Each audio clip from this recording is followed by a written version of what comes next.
축복된 가을절기 나팔절 대성회가 돌아왔습니다.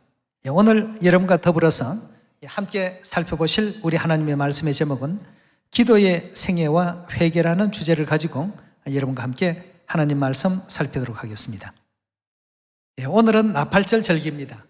나팔절은 대속제일을 준비케 하기 위해서 대속제일 열흘 전에 나팔을 불어서 전 국민들에게 오늘부터는 모두가 다 1년 동안 지었던 죄와 허물들을 하나님께 자복하고 회개할 수 있는 체제로 준비를 하십시오라고 하는 의미에서 성력 7월 1일 절기를 정해주시고 또 이날로부터 열흘간 자신들의 몸과 마음을 거룩되게 하고 경건하게 했던 바로 그런 절기가 오늘 나팔절이 되겠습니다. 그럼 나팔절의 절기 속에 가장 중요한 우리가 빼놓을 수 없는 부분이 있다고 한다면 그것은 회개입니다. 대속제일에 우리 죄를 용서해 주시고 또 죄사함 주신 하나님의 은혜에 대해서 감사도 돌리지만 지난 모든 죄와 허물들에 대해서 하나님 앞에 자복하고 또 회개하고 용서를 간구하는 그러한 절기가 또 이 나팔절부터 대속제일까지 이르는 열흘 동안의 기도 주간이라고 볼 수 있겠습니다. 그래서 기도와 회개 이 두 내용은 나팔절로부터 대속제일까지의 그 기간 안에 빼놓을 수 없는 가장 중요한 내용이 아닐까 생각이 듭니다. 이 기도의 향연은 반드시 천사의 손에 의해서 받들려서 하나님께 전달되고 상달되는 이와 같은 제사의 제물이라는 사실을 요한계시록을 통해서 성경은 우리에게 알려주고 있습니다. 마태복음 7장 7절의 말씀 봅니다. 구하라, 그러면 너희에게 주실 것이요. 찾으라, 그러면 찾을 것이요. 문을 두드리라, 그러면 너희에게 열릴 것이니 구하는 이마다 얻을 것이요. 찾는 이가 찾을 것이요. 두드리는 이에게 열릴 것이라. 너희 중에 누가 아들이 떡을 달라 하면 돌을 주며 생선을 달라 하면 뱀을 줄 사람이 있겠느냐? 너희가 악한 자라도 좋은 것으로 자식에게 줄 줄 알거든 하물며 하늘에 계신 너희 아버지께서 구하는 자에게 좋은 것으로 주시지 않겠느냐라고 했습니다. 구하라는 것은 어떻게 하라는 뜻입니까? 기도하라는 뜻이죠. 기도하라, 그러면 너희에게 주실 것이요. 또 찾으라고 하셨는데 찾는 이 방법도 무엇을 통해서 찾으라고요? 기도를 통해서 찾으라고 했습니다. 기도하라, 그러면 너희가 찾을 것이요. 문을 두드리라, 마찬가지입니다. 기도하라, 그러면 너희에게 열릴 것이다. 구하고 찾고 두드리는 이 모든 일들은 예수 그리스도께서 마태복음 7장을 통해서 기도라는 이와 같은 대명제 속에 전부 녹여놓으시고 기도하는 의미를 우리 인류에게 일깨워 주셨습니다. 반드시 그리하면 너희가 찾게 될 것이고 얻게 될 것이고 열리게 될 것이다. 그런데 사람들은 모든 일들이 원만하게 돌아가거나 평범하게 돌아가더라도 기도를 잘 하지 않습니다. 기도는 우리 영혼에 뭐라고 했죠? 숨 멈춘 것과 똑같습니다. 영혼이 죽고 있는데도 불구하고 기도하는 것을 게을리하는 이와 같은 부분들이 많이 있습니다. 그래서 우리 예수 그리스도께서도 기도에 대한 중요성을 일깨워 주기 위해서 새벽부터 진행하시는 그 기도의 모습을 본보여 주셨습니다. 우리 마가복음 1장에서 그 대목을 한 번 더 확인해 봅시다. 1장 35절의 말씀 보시면 새벽 오히려 미명에 예수께서 일어나 나가 한적한 곳으로 가서 거기서 뭘 하시더라고요? 예수님의 전생애 가운데 새벽 시간이면 빠짐없이 행하시는 이와 같은 신앙적인 그 내용이 새벽에 이른 아침에 일찍 일어나셔서 한적한 곳으로 가서 거기서 늘 이와 같이 기도하시는 모습을 우리에게 본보여 주고 계십니다. 이 기도를 통해서 전도의 능력을 더 배가시키시고 그리고 또 하루 종일 열심히 하나님 나라를 전파하면서 많은 영혼들에게 구원의 그 소식을 전파하시고 또 알리시는 이와 같은 본을 우리 인류에게 보여주셨습니다. 자, 여러분, 기도가 아무런 능력도 없고 힘도 없고 그냥 하나님께 한 5분, 10분 뭘 중얼거리는 자기의 어떤 소원 얘기하면 그걸로 끝나는 것 같습니다만 절대 전혀 그렇지 않습니다. 기도에는 수만 가지의 능력이 있습니다. 그래서 우리 하나님께서 말씀을 주시기를 기도를 어느 정도 하라고 했습니까? 기도를 1분만 하고 2분만 끝내는 것이 아니라 어떤 상황, 어떤 일이 있더라도 항상 기뻐하고 그 다음 뭘 하라고 했습니까? 쉬지 말고 열심히 기도하라고 했습니다. 기도를 쉬지 말고 끊임없이 하라고 했습니다. 우리 호흡을 멈추면 답답하고 괴롭습니다. 우리 육체가 괴롭듯이 기도가 멈춰버리게 된다면 영혼의 고통이 오기 시작합니다. 그래서 기도를 어느 정도 하라고요? 쉬지 말고 하라고 했습니다. 우리가 생각할 때 기도에는 아무런 능력이 없는 것 같습니다만 예수님께서 2000년 전 이 땅에 오셔서 기도에 대한 사례를 하나 만들어 놓으셨습니다. 기도가 얼마만큼 하나님의 큰 능력이 나가는 권능이 있는 역사인지를 우리 마가복음 9장에서 그 말씀을 한번 찾아봅시다. 마가복음 9장 17절의 말씀 함께 보겠습니다. 무리 중에 하나가 대답하되 선생님, 벙어리 귀신 들린 내 아들을 선생님께 데려왔나이다. 귀신이 어디서든지 저를 잡으면 거꾸러져 거품을 흘리며 이를 갈며 그리고 파리하여 가는지라. 내가 선생의 제자에게 내어 쫓아달라 하였으나 저희가 능히 하지 못하더이다. 대답하여 가로사대 믿음이 없는 세대여, 내가 얼마나 너희와 함께 있으며 얼마나 너희를 참으리요. 그를 내게로 데려오라 하시매 이에 데리고 오니 귀신이 예수를 보고 곧 그 아이로 심히 경련을 일으키게 하는지라. 저가 땅에 엎드러져 굴며 거품을 흘리더라. 예수께서 아비에게 물으시되 언제부터 이렇게 되었느냐 하시니 어릴 때부터니이다. 귀신이 저를 죽이려고 불과 물에 자주 던졌나이다. 그러나 무엇을 하실 수 있거든 우리를 불쌍히 여기사 도와주시옵소서. 예수께서 이르시되 할 수 있거든이 무슨 말이냐. 믿는 자에게는 능치 못할 일이 없느니라 하시더라고 했습니다. 믿어야 되겠습니다. 우리가 기도를 하더라도 믿음을 갖고서 진행하는 이와 같은 신앙이 되어야 되겠죠. 24절입니다. 그 아이의 아비가 소리질러 가로되 내가 믿나이다. 나의 믿음 없는 것을 도와주소서 하더라. 예수께서 무리에 달려 모이는 것을 보시고 그 더러운 귀신을 꾸짖어 가라사대 벙어리 되고 귀먹은 귀신아, 내가 내게 명하노니 그 아이에게서 나오고 다시는 들어가지 말라 하시매 귀신이 소리 지르고 아이로 심히 경련을 일으키게 하고 나가니 그 아이가 죽은 것 같이 되어 많은 사람이 말하기를 죽었다 하나 예수께서 그 손을 잡아 일으키시니 이에 일어서니라. 집에 들어가심에 제자들이 종용이 묻자오되 우리는 어찌 능히 귀신을 쫓아내지 못하였나이까.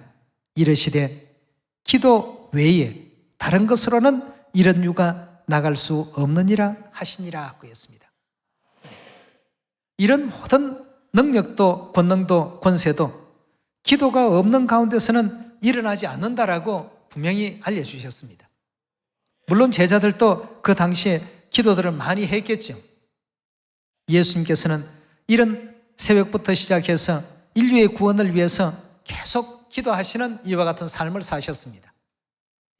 쉬지 말고 기도하라 하신 성경의 가르침과 같이 제자들은 바쁘면 못하고 또 시간이 여건이 좋으면 좋은 것 때문에 기도에 대한 어떤 필요성을 못 느끼고 그러나 어려움이 이제 닥치면 그제서야 허겁지겁 몇 번 기도하는 이런 어떤 그 정도를 가지고는 이런 어떤 능력을 얻을 수가 없다라고 예수님께서 분명히 지적해 주셨습니다. 다른 것 때문이 아니다. 여기서는 그런 어떤 신랄한 지적은 없습니다만 너희가 기도가 모자라기 때문에 그렇단 말이죠. 기도가 부족했기 때문에 그런 능력이 너희에게 임하지 못하였다라는 이와 같은 그 지적을 마가복음 9장에서 말씀하시면서 기도 외에는 이런 유가 나갈 수 없다라고 분명히 지적해 주셨습니다. 기도는 우리에게 능력을 주십니다.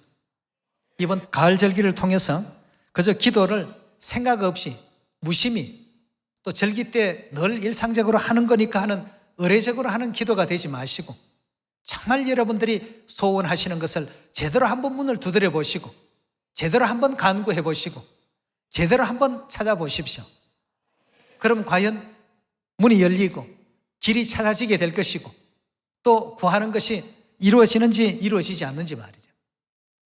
모든 것을 믿음을 갖고 진행하시면 어느 순간에 벌써 이렇게 다 되었구나. 벌써 이렇게 사마리아 땅끝까지 하나님께서 시온을 다 세워주셨구나.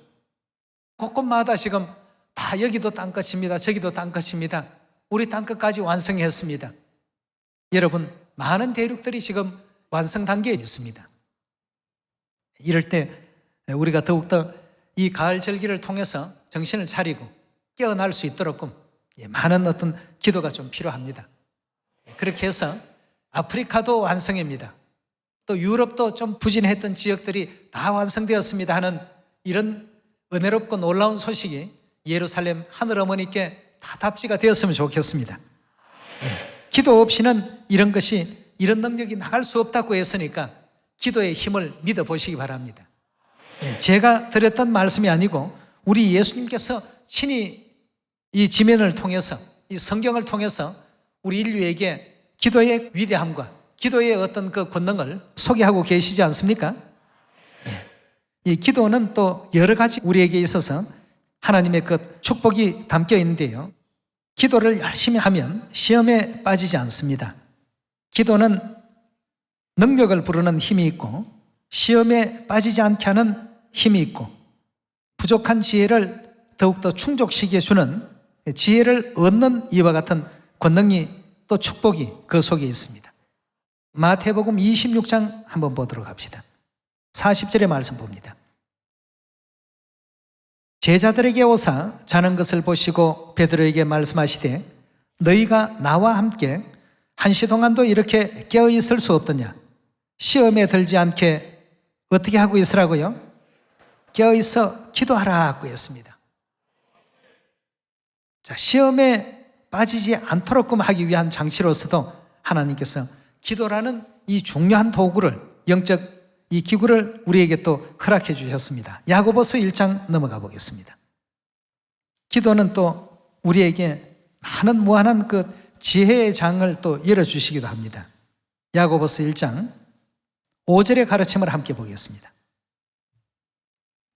너희 중에 누구든지 지혜가 부족하거든 모든 사람에게 후히 주시고 꾸짖지 아니하시는 하나님께 어떻게 하라고요? 하나님께 구하라 는 것은 기도하라는 뜻이죠. 하나님께 기도하라. 그리하면 주시리라고 했습니다. 우리 사람의 어떤 약속이 아니고 하나님께 받아서 기록한 말씀 가운데 지혜가 부족할 때마다 하나님께 항상 간구하고 풍성한 지혜를 기도를 통해서 허락받으라고 이렇게 일깨워 주셨습니다. 자, 기도는 능력을 부르는 힘이 있죠. 지혜를 얻게 하는 힘이 있죠. 시험에 빠지지 않게 하는 이와 같은 힘이 있습니다. 또 더불어서 누가복음 11장의 말씀을 보면 성령까지 허락해 주시는 힘이 있다고 했습니다. 그런데 하나님의 말씀을 순종하는 자에게 이와 같이 기도를 들어주신다고 했습니다. 또 죄를 짓지 않게 기도하면 하나님께로부터 도움을 받는다라고 시편 51편에서도 우리에게 또 알려주고 있습니다. 이 시대를 살아가는 사람들이 너무 바쁘게 살아가고 있습니다. 직장 일에 또 바쁘고 각자가 하는 일에 너무 참 바쁜 생활들을 전부 살고 있습니다.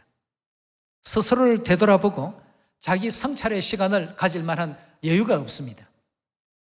이런 것을 아셨기 때문에 3,500년 전부터 이 절기를 만들어 놓으시고 나팔절로부터 대속제일에 이르는 자기를 되돌아볼 수 있는 기도의 시간을 우리에게 충분히 허락해 주셨습니다.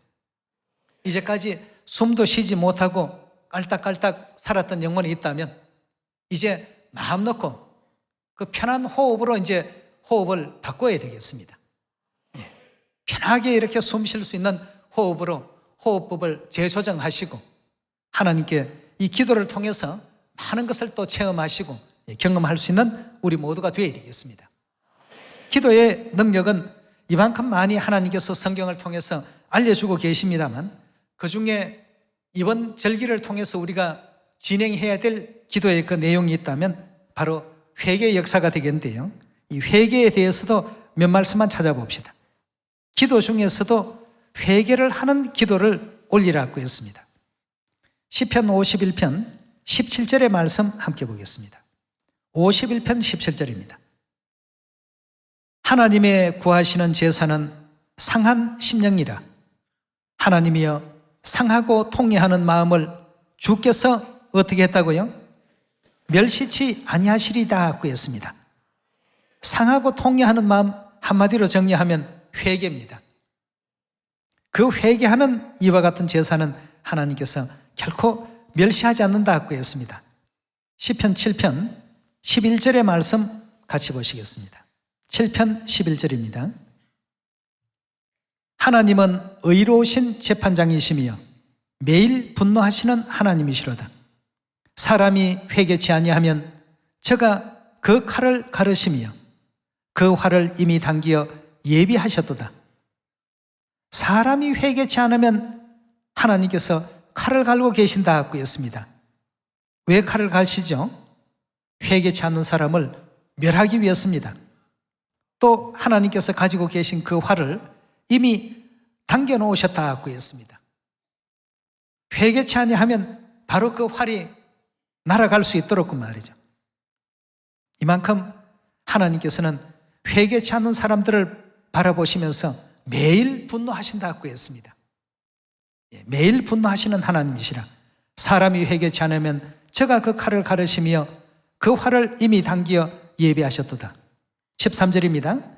죽일 기계를 또한 예비하시며 그 만든 살은 화전이로다. 악인이 죄악을 해산하며 자녀를 잉태하여 괴유를 낳았도다. 저가 웅덩이를 파 만들며 제가 만든 함정에 빠졌도다 하고 했습니다. 회개치 아니하는 이와 같은 사람들, 하나님께서 분노하신다고 하셨고, 그들을 향해서 칼을 가신다고 하셨고, 또 그러한 사람들을 향해서 이미 활을 당겨 놓고 준비하고 계신다고 이렇게 말씀을 하고 있습니다. 성경에서 말씀하시는 회개의 그 의미를 가만히 정리해 보게 된다면, 회개한 사람의 그 삶은 하루를 살아도 천년을 산 것 같은 가치가 있는 삶이라고 이렇게 성경은 우리에게 알려주고 있습니다. 또 회개하는 삶을 사는 사람들은 죽은 가운데서 살아난 삶이라고 이렇게 묘사하고 있습니다. 이런 이제 은혜로운 삶이 우리에게 보장되어 있고 또 주어지기 때문에 예수님께서도 전도하시는 그 첫 말씀이 이 땅에 오셔서 30세 침례를 받으시고 이제 온 세상을 향하여 전도를 펼치실 때 하셨던 첫 말씀이 회개라는 단어가 가장 먼저 나오지 않았습니까? 회개하라, 천국이 가까이 왔다. 지금 이전의 그 모든 삶은 죽은 자의 삶이었다면 이후의 삶은 전부 산자로서의 삶이 될 것이니까 모두가 회개하시오. 회개라는 것은 이만큼 아름답고 은혜롭고 또 값진 가치가 있는 의미가 있다는 것을 우리 모두가 또 생각하시면서 누가복음 15장 11절의 말씀 함께 보시겠습니다. 또 가라사대 어떤 사람이 두 아들이 있는데 그 둘째가 아비에게 말하되 아버지여 재산 중에서 내게 돌아올 분깃을 내게 주소서 하는지라. 아비가 그 살림을 각각 나눠 주었더니 그 후 며칠이 못되어 둘째 아들이 재물을 다 모아 가지고 먼 나라에 가 거기서 허랑방탕하여 그 재산을 허비하더니 다 없이 한 후 그 나라에 크게 흉년이 들어 저가 비로소 궁핍한지라. 가서 그 나라 백성 중 하나에게 붙여서 하니 그가 저를 덜로 보내어 돼지를 치게 하였는데 저가 돼지 먹는 쥐엄 열매로 배를 채우고자 하되 주는 자가 없는지라. 이에 스스로 돌이켜 가로되 내 아버지에게는 양식이 풍족한 품꾼이 얼마나 많은고 나는 여기서 줄여 죽는구나. 내가 일어나 아버지께 가서 이러기를 아버지여 내가 하늘과 아버지께 죄를 얻어 사오니 이제부터는 아버지의 아들이라 일컬음을 감당치 못하겠나이다. 나를 품꾼의 하나로 보소서 하리라 하고 이에 일어나 아버지께로 돌아가니라. 아직도 상거가 먼데 아버지가 저를 보고 측은히 여겨 달려가 목을 안고 입을 맞추니 아들이 가로되 아버지여 내가 하늘과 아버지께 죄를 얻어 사오니 지금부터는 아버지의 아들이라 일컬음을 감당치 못하겠나이다 하나 아버지는 종들에게 이르되 제일 좋은 옷을 내어다가 입히고 손에 가락지를 끼우고 발에 신을 신기라. 그리고 살찐 송아지를 끌어다가 잡으라. 우리가 먹고 즐기자. 이 내 아들은 어떤 아들이라고 했습니까? 이 둘째 아들이 했던 어떤 일 가운데 가장 잘한 일이 있다라고 한다면 회개한 일이었습니다. 이러한 어떤 결심을 하기 이전에 그의 허랑방탕한 삶은 결단코 은혜로운 삶이었다고 볼 수가 없습니다. 그러나 회개 이후의 그 삶을 예수님께서는 우리에게 또 강조하고 있는 비유의 말씀 아니겠습니까? 회개한 이후에 그 아들의 모습은 죽었다가 다시 살아난 이와 같은 삶이라고 알려주고 있습니다. 여러분, 지난 모든 시간들은 돌이킬 수 없는 어떤 시간입니다만 회개는 바로 이런 큰 어떤 의미를 가지고 있기 때문에 회개만이 돌이킬 수 없는 그 모든 죄악들도 온전히 다 사멸시킬 수 있는 이런 어떤 능력과 힘이 있다는 것을 예수님께서는 우리에게 또 일깨워주고 계십니다. 그래서 회개의 그 삶은 하루를 살아도 천년을 산 것과 같은 그런 가치가 있다고 합니다. 그런 가치 있는 그 삶을 살았던 그 교훈 중에서 우리 요나의 회개의 역사를 성경 가운데서 한번 찾아보도록 하겠습니다. 요나서 3장 1절입니다. 여호와의 말씀이 두 번째 요나에게 임하니라. 이르시되 일어나 저 큰 성 니느웨로 가서 내가 네게 명한 바를 그들에게 선포하라 하신지라. 요나가 여호와의 말씀대로 일어나 니느웨로 가니라. 니느웨는 극히 큰 성읍이므로 3일 길이라. 요나가 그 성에 들어가며 곧 하루 길을 행하며 외쳐가로되 40일이 지나면 니느웨가 무너지리라 하였더니 니느웨 백성이 하나님을 믿고 금식을 선포하고 물은 대수하고 굵은 배를 입은지라.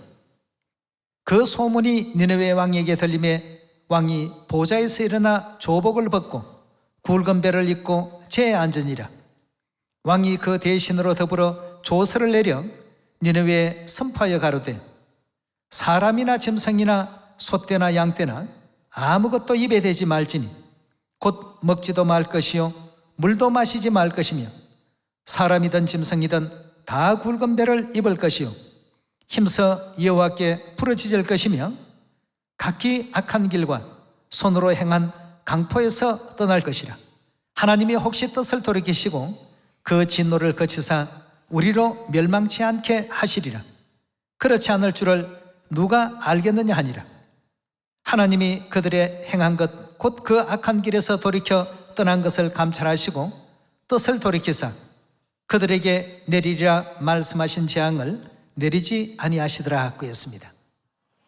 요나가 하나님의 뜻을 전해 듣고 니느웨 성 사람들이 더 두려워서 하나님의 뜻을 범하고 다시스라는 곳으로 방향을 바꿨습니다. 그렇게 하니까 결국 그 바다가 흉흉해지고 또 풍우가 대작해서 급기야는 큰 물고기 뱃속에 삼키움 받는 이런 어떤 그 극적인 장면 속에서 그 물고기 뱃속에서 신실한 회개의 기도를 드렸습니다. 어차피 물고기 뱃속에서 이미 자신은 죽은 목숨입니다. 그런데 니느웨에 가서 외치다가 또 죽는다 한들 그 목숨이 그리 대단한 것이 아니었고 아까운 어떤 목숨이 아니었습니다. 이렇게 진실 어린 회개를 하고 나니까 정말 요나의 삶은 하나님께서 하루를 살아도 천년을 산 가치 있는 어떤 삶으로 바꿔주셨습니다. 12만의 그 모든 니느웨 성 사람들이 요나의 이와 같은 전도를 듣고 어떻게 했습니까? 하나님의 뜻을 전하는 이 말씀을 듣고 왕으로부터 아주 어린 백성들에 이르기까지 모두가 다 회개하고 금식하면서 하나님의 그 뜻을 돌이키는데 모든 그 백성들이 집중을 했습니다. 그래서 끝내 하나님께서 그 니느웨 성에 내리겠다라고 하신 그 재앙을 거두게 된 이와 같은 그 역사가 있지 않았습니까? 자, 이런 어떤 일들이 일어나게 된 그 배경에는 선지자 한 사람의 회개하는 마음이 있었습니다. 정말 천년을 해도 다 할 수 없었던 이와 같은 그 일을 단 하루 만에, 그 하루라는 이 짧은 어떤 시간 속에서 다 해버린 것입니다. 올해 나팔절로부터 시작되는 이 대속죄일 기도주간, 우리 많은 어떤 회개와 또 전 세계 복음의 완성을 위해서 우리 시온의 가족들이 열심히 기도하게 될 때 복된 기별이 반드시 또 전파되리라고 믿습니다. 에스겔 18장 30절의 말씀 같이 보겠습니다. 우리가 이제 하나님의 뜻을 잘 알고 하나님의 뜻을 이 절기를 통해서 확인하면서 기도는 무엇 때문에 해야 되고 회개는 왜 해야 되는가를 올바르게 또 살펴보시는 가운데 영원한 천국, 회개 없이는 준비가 안 됩니다. 천국으로 가는 사람들은 가장 먼저 준비해야 될 것이 회개부터 이제 준비를 해야 되겠죠. 30절의 말씀 봅니다. 나 주 여호와가 말하노라. 이스라엘 족속아, 내가 너희 각 사람의 행한 대로 국문할지라. 너희는 돌이키고 뭘 하라고요? 회개하고 모든 죄에서 떠날지어다. 그리한즉 죄악이 너희를 패망케 아니하리라 하고 했습니다. 너희는 돌이키고 회개하고 모든 죄에서 떠나라. 그리한즉 죄악이 너희를 패망케 하지 않을 것이라 하고 했습니다. 31절의 말씀 연이어 봅니다. 너희는 범한 모든 죄악을 버리고 마음과 영을 새롭게 할지어다. 이스라엘 족속아, 너희가 어찌 죽고자 하느냐? 나 주 여호와가 말하노라. 죽는 자의 죽는 것은 내가 기뻐하지 아니하노니 너희는 스스로 돌이키고 어떻게 하라고요? 살라고 했습니다. 하나님께서 우리를 살리시기 위해서, 구원 주시기 위해서 우리에게 요구하시는 것이 회개 아니겠습니까? 이번 가을 절기를 통해서 기도와 회개, 이 두 단어를 마음 가운데 깊이 또 아로새기셔서 전 세계 시온의 모든 그 자녀들이 다 회개하고 돌아올 수 있는 기본적인 우리 터전을 속히 또 예비하시고 전국과 전 세계에 있는 시온의 가족들, 하늘아버지 어머니의 도우심을 받아서 시온이 다 건설이 되어 있기 때문에 누구든지 이제는 다 돌아올 수 있도록 모든 여건이 마련되어 있습니다. 이런 이제 복된 소식이 전 세계 모든 시온에 또 알려지기를 바라겠습니다. 열심히 전합시다. 회개라고 하는 것은 행동으로 열심히 전도하는 그 자체가 회개입니다. 나만 회개하는 것이 아니라 진짜 회개한 사람은 죄인들을 회개시키는 그 일까지 하는 사람들이 진정한 회개를 한 사람들이라고 볼 수가 있습니다. 회개라는 어떤 무형적인 내용에서 끝날 것이 아니고 이것이 현실화되고 실현화될 수 있도록 지구촌 모든 인류에게 회개를 촉구하는 큰 나팔을 불 수 있는 이 나팔절 거룩한 절기가 될 수 있기를 부탁드리면서 말씀 마치도록 하겠습니다. 감사합니다.